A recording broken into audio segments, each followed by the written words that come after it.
Hi, I'm Peter James, and I've read over 100 books this year that I've really liked. I'm going to share just a few that made a particular mark on me this year. Start with two books almost with the same title. One is called The Widow by John Grisham, and the other is called The Widows by a Swedish writer called Pascal Engman. John Grisham is always a treat to read. I think he's one of the great writers. He once said a wonderful thing about writing. He said, if you want to write a good thriller, what you do is you get somebody into trouble, then you get them out again. Pascal Engman is a hotshot young Swedish writer, and I read his book because I was doing an event with him in Gothenburg at the Gothenburg Book Fair, and I found this book amazing. A terrorist theme, and I'm not a big fan of reading books about terrorists, and this is an ISIS threat in Sweden.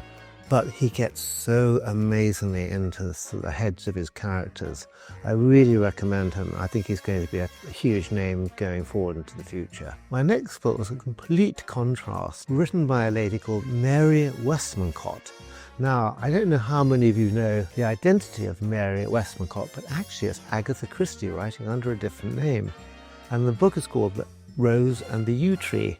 And it was recommended by an author I like a lot, Sophie Hannah.